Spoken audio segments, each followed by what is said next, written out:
ప్రశ్నించుకోండి. ఎవరిని ఎవరు మోసం చేసుకుంటున్నామో ఒకసారి ఆలోచించండి. చదువుకున్నటువంటి వ్యక్తులకి మనం ఎక్కువగా చెప్పాల్సిన అవసరం లేదు. మనం నమ్ముకున్న పార్టీలు, మనం ఓటు వేసిన పార్టీలు మనల్ని అందరం ఎక్కించాయా? ఈరోజు అనంతపూర్ కోర్టులో చూడండి, ఏపీపీలు ఎవరున్నారు, పీపీలు ఎవరున్నారు, గవర్నమెంట్ ట్రైనర్లు ఎవరున్నారు,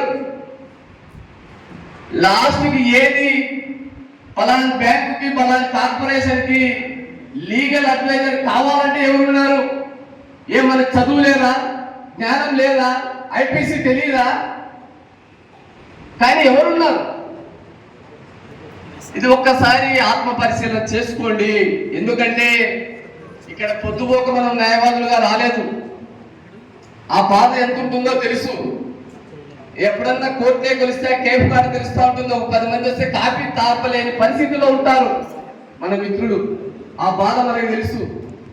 ఎవరు ఆర్థికంగా ఎదిగి ఒక ఫ్యాషన్ కోసమో లేదా సమాజాన్ని మోసం చేయడానికో లాయర్గా వృత్తిలోకి రాలేదు. ఇక్కడ ఉన్న వాళ్ళు ఆ కుటుంబాన్ని పోషించుకోవడానికి, నేను చదువుకున్నటువంటి చదువుకు విలువ రావాలని, నన్ను కూడా సమాజం గుర్తించాలని చెప్పి తపన పడుతున్నటువంటి వ్యక్తులు ఇక్కడంతా ఉన్నారు. వాళ్ళ బాధ ఫేసులో చూస్తూ ఉన్నాం, బాధ ఎలా ఉంటుందో.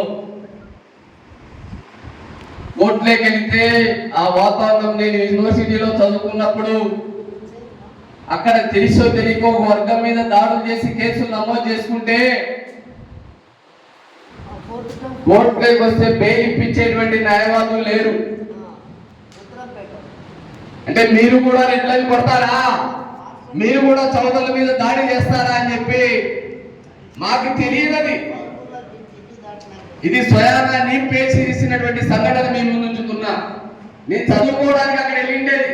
నేను రెడ్ల మీద కొట్లాడడానికి, గమ్మంతో కొట్లాడడానికి వెళ్ళలేదు. ఇది 1996లో జరిగినటువంటి సంఘటన.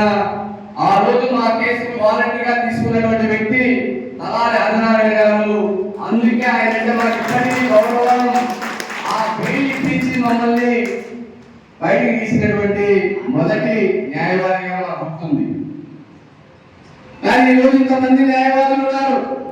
ప్రతి ఒక్కరు స్టైల్ గా బాగా గడ్డాలు పెంచుకొని కోర్టుకెళ్తా ఉన్నాం. ఏం జరుగుతుందో తెలియడం లేదు. వార్డు కౌన్సిల్ ఎన్నికలు వస్తే మందు తాపే వాళ్ళకి ఓటు వేస్తానామా, కోర్టు ఇచ్చే వాళ్ళకి ఓటు వేస్తానామా అనేది బాధ కలుగుతుంది. అంటే మనం వేసుకున్నామని కాదు, ఆ పక్క గెలిచిన వ్యక్తులు చేస్తున్న కామెంట్స్ మీరు విన్నారు కాబట్టి మేము ముందు ఉంచుతున్నా.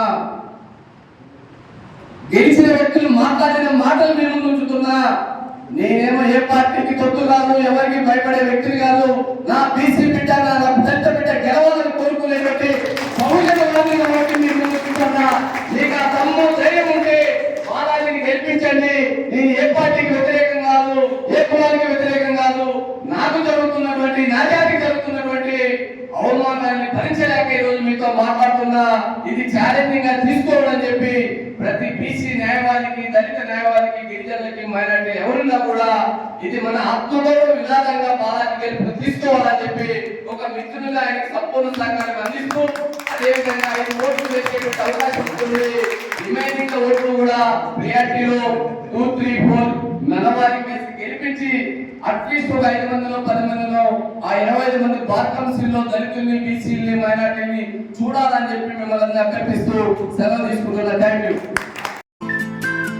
ఫాలో చేయొచ్చు కదా అండి ప్లీజ్. అందరికీ నమస్కారం. మీరు వీడియో చూస్తున్నారు కానీ సబ్స్క్రైబ్ చేసుకోవడం లేదు. మా టార్గెట్ 10,000. దయచేసి సబ్స్క్రైబ్ చేసుకోండి, మాకు సపోర్ట్ చేయండి.